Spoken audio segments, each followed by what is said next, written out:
부실이야기 176회입니다. 이 영상을 포함하여 2회에 걸쳐 부동산 평가에 대한 이야기를 해보겠습니다. 오늘은 개요를 설명드릴 텐데 간단한 목차를 정리하면 화면과 같습니다. 다음 영상에서 개별 부동산 종류별 평가 방법과 실무상 쟁점사항을 정리해 볼게요. 이 영상은 실무를 이야기하는 영상이니까 법령에 충실히 보자면 부족한 부분이 있을 수 있으니 양해 부탁드리고 설명을 시작해 보겠습니다. 평가 순서는 당연히 시가가 우선입니다. 시가가 없을 때 비로소 보충적 평가를 하는데요. 그런데 경험이 적을 땐 정말 많이 놓치던데 법 제66조에 따른 저당권 평가도 해줘야 해요. 큰 틀에서 종합해보면 1순위는 시가 평가를 하되 저당권 평가도 같이 고려해서 비교해주고, 시가가 없을 때 비로소 2순위로 보충적 평가를 하되 여기서도 저당권 평가도 고려해야 합니다. 간혹 법 제66조를 보충적 평가 방법으로 알고 있으면서 시가가 존재하는 경우에는 저당권 평가는 안 하는 줄 알고 있는 세무사들도 있는데 아닙니다. 시가 평가. 실무에서 많이 접하는 시가 종류는 당해 재산의 매매 사례 가액, 감정 평가액, 그리고 유사 매매 사례 가액입니다. 첫 번째, 당해 재산의 매매 가액. 평가 기간 내의 기간 중에 1. 사망일 전 취득한 재산이라면 그 취득가액이 시가가 되고, 2. 사망일 후 양도한 재산인 경우에 매각한 가액이 시가가 됩니다. 사망일 전에 취득한 재산은 신고 과정에서 상속인이 언급하지 않았어도 세무사가 알아낼 수 있습니다. 부동산은 등기로 할 수 있고 차량의 경우엔 자동차 등록증으로 할 수 있습니다. 또한 금융분석 통해서도 예측이 가능해서 취득 사실을 확인 후 당해재산 시가로 잘 반영할 수 있습니다. 간혹 문제는 사망 후 평가기간 내 재산을 양도하는 경우입니다. 부동산은 워낙 큰 덩어리니까 상속인들이 언급해 주는데 많이 언급 안 해주는 항목은 차량이나 회원권 같은 경우입니다. 차량은 평가기간 내 중고로 팔았다면 당해재산 시가로 반영해야 하므로 상속인들한테 다시 한번 팔 생각이 있는지 물어보시고 혹시라도 팔게 되면 말해달라고 하세요. 시가 중 두 번째 종류, 감정가액입니다. 감정평가는 우리가 하는 건 아니니까 다른 얘기보다도 상속세 측면에서 감정가액의 성격에 대한 이야기를 해보겠습니다. 감정가액은 상속인이 일부러 발생시키지 않는 한 없는 항목입니다. 또한 상속인이 감정평가를 받아놓고 상속세 신고 시 이를 반영하지 않는 경우엔 과세관청 입장에선 상속인이 앞서 감정평가를 받아놓았다는 사실도 인지할 수 없습니다. 즉, 그 감정가액을 신고 시 써먹지 않으면 없는 것이 된다는 말입니다. 감정가액의 이러한 성격을 우선 알아두시기 바랍니다. 뒤이어 설명할 부분에서 왜 이렇게 말했는지 짧게 언급할게요. 시가를 종류별로 검토할 때 일반적으로 당해재산의 매매가액과 감정가액은 양립하지 않습니다. 평가기간 내 그 재산을 매각할 생각이 있으면 구태여 수수료 내가면서 감정평가 의뢰할 일이 없고, 반면 당장 누군가한테 팔리지 않을 것 같으니까 향후 양도소득세 고려해서 감정평가로 상속재산을 평가하기 때문이죠. 감정가액은 기준시가 10억 원 기준으로 2군데 이상 받아야 하는지 문제가 있으니 상속인들에겐 꼭 안내해 주시고, 이때 인터넷에서 검색해서 몇 군데 많이 알아봐서 수수료를 좀 내고라도 탁감을 맡겨보라고 하세요. 정말 감정평가법인마다 감정가액이 천차만별입니다. 세무사님들이 아는 감정평가사님이 있으면 협업하는 것도 좋지만 간혹 세무사님이 소개해준 평가사님보다 더 낮게 해준다는 데도 있던데요? 라는 말을 들을 수 있으니 고객에게 직접 알아보시게 맡기는 게 좋을 때도 있습니다. 시가의 세 번째, 가장 검토를 많이 하게 되는 유사매매 사례가입니다. 쉽게 적용할 부동산 종류는 집합 건물 중 아파트나 오피스텔 또는 상업용 건물입니다. 쉽게 적용할 이라는 표현을 쓴 이유는 아파트나 오피스텔은 홈택스에서 유사매매 사례가액을 찾아주는 데다가 국토부 실거래가 조회에서 동시에 찾아볼 수 있기 때문인데요. 이 부동산들의 경우엔 홈택스 결과와 국토부 결과를 비교하고 신고 직전까지 한 달에 한 번 정도씩 계속해서 업데이트해서 조회해 봅니다. 거래가 많은 아파트 단지의 경우 시시때때로 1순위 유사매매 사례가액 적용 거래가 갱신되기도 하거든요. 한편 이 아파트, 오피스텔 상업용 외의 부동산, 그러니까 토지, 꼬마 빌딩 같은 일반 건물, 오피스텔이나 상업용 건물로 분류되지 않는 집합 건물, 단독주택 등은 홈택스에서 유사매매 사례가액을 제공하지 않아서 국토부 조회 내용에 의존해야 하는데 명확한 주소지가 나오지 않아 상속재산과의 세법상 유사성을 추론하기가 쉽지 않습니다. 토지의 경우 판례에 따르면 토지는 개별성이 강하다 라는 표현을 쓰기도 하는데 근처에 있는 토지가 거래됐어도 필지마다 각각 특징이 있어서 상속재산과의 유사성을 인정하기 어려워 그 거래가액을 우리 재산의 시가로 보기 어려운 면이 있습니다. 기준시가가 공시되지 않는 집합건물은 동일 건물 내의 비슷한 층, 동일 또는 비슷한 면적의 다른 호수 거래를 인근 중개사님들 통해서 거래 사실을 확인해 볼 수는 있겠습니다.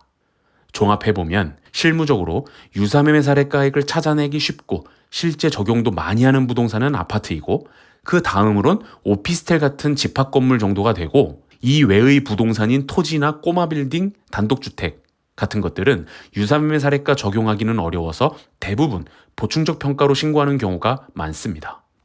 매매가액 또는 감정평가액은 당해 재산의 가액이니까 상속인이 실제 의도를 가지고 발생시키지 않는 한 없는 시가이나 유사매매 사례가액은 상속인의 의도와 관계없이 발생하는 것이다 보니 신고 과정에서 틈틈이 확인해줘야 합니다.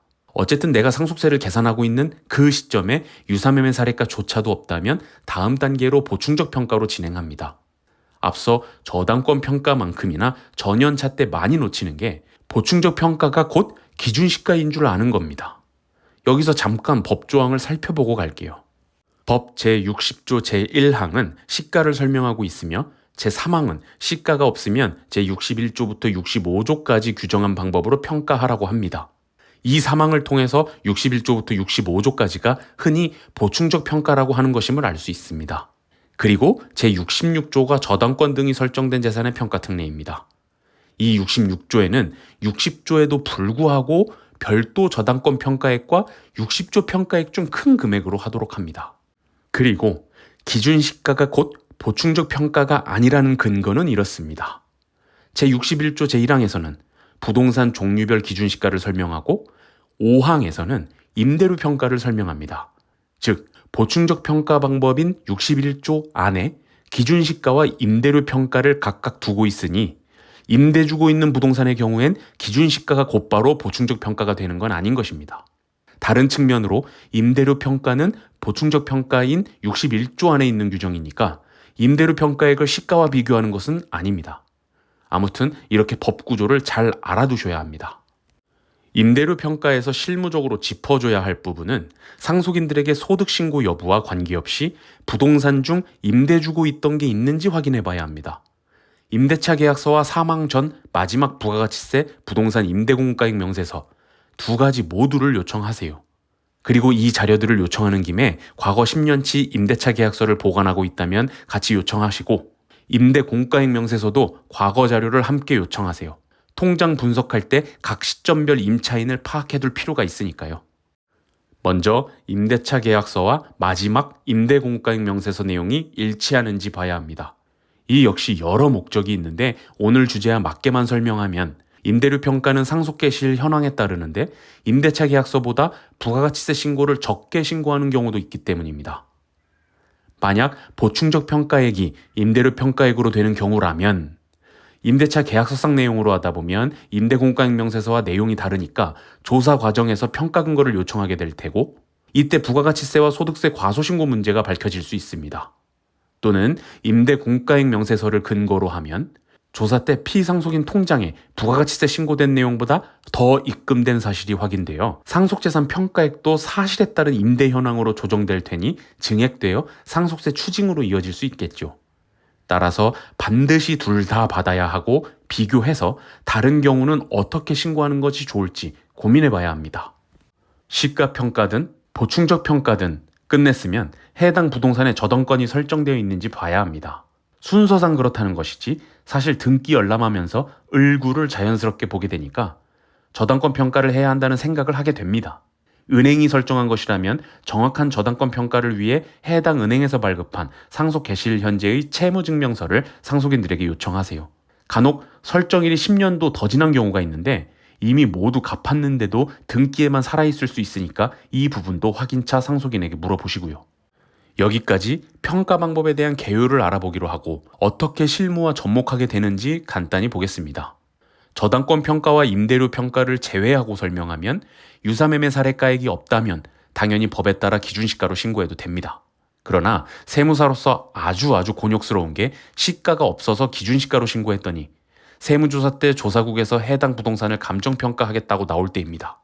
상증법 사무처리 규정 제72조와 2020년 1월 31일 국세청 보도자료를 종합해보면 비주거용 부동산이나 건축물이 없는 나대지인 토지를 대상으로 하고 있고 추정시가와 보충적 평가 차이가 10억 원이거나 추정시가 대비 10% 이상 나는 경우 국세청이 감정할 수 있다고는 합니다. 하지만 국세청도 예산 문제가 있으니까 나름대로 내부적으로 대충 얼마짜리 일대라는 기준이 있기는 할 텐데 이를 예상하기가 어렵다는 문제가 있습니다. 따라서 상속세 수임하고 비주거용 꼬마 빌딩이나 나대지의 가액이 기준 시가만으로 몇십억으로서 시가도 없어서 애매할 때 이를 어떻게 해야 하는지 고민이 있을 때 감정평가를 고려해 볼 수 있는 겁니다. 그리고 감정평가를 고려하는 또 한 사례는 아파트인데 거래가 너무 많아서 유사면 사례가가 계속 갱신되어 신고하는 시점에 정확한 시가를 특정하기 어렵다거나 오히려 거래가 하나도 없다가 신고 직전에 높은 가액으로 한 건이 신고되어 상속재산에 영향을 미치게 될까봐 감정평가를 생각하게 됩니다. 그리고 앞서 감정평가액은 상속인이 노출하지 않는 한 없는 가액이라는 점을 말씀드렸는데요. 이렇게 보는 이유는 대단히 실무적인 부분이긴 한데 감정평가를 받아놓기만 하고 그 가액을 안 쓰는 경우도 있기 때문입니다. 바로 전 페이지에서 감정평가를 받아놓는 목적, 국세청이 직권으로 감정평가를 하게 될까봐 또는 아파트에서 유사매매 사례가액이 튀어나올까봐 정도라고 했는데 사실 상속세 신고하는 시점에 명확하게 시가가 없이 기준시가로 해도 되는 상태에서 일부러 감정평가에서 상속세를 몇 억이나 더 내고 싶은 고객은 없을 겁니다.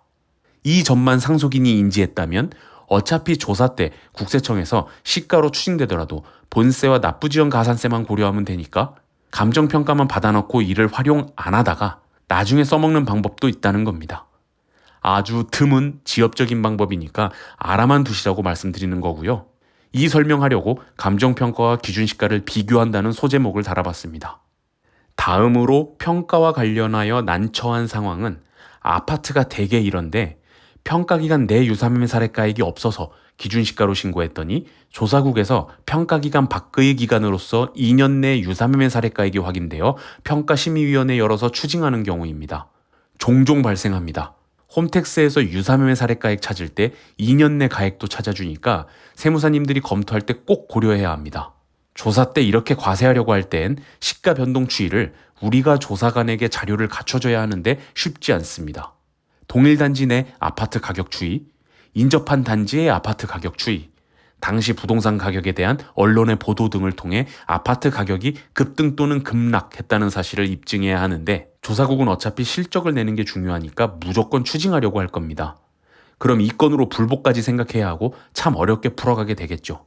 따라서 2년 내 유사매매 사례가액이 확인되면 탁감 맡겨서 감정가액이 더 낮게 나올지 한번 확인해보고 상속인과 긴밀히 상의하여 진행해야겠습니다.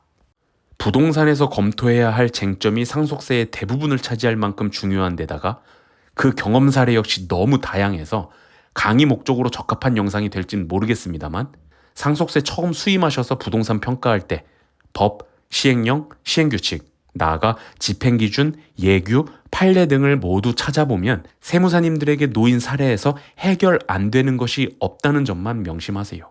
이상으로 176회 구실 이야기를 마치겠습니다. 감사합니다.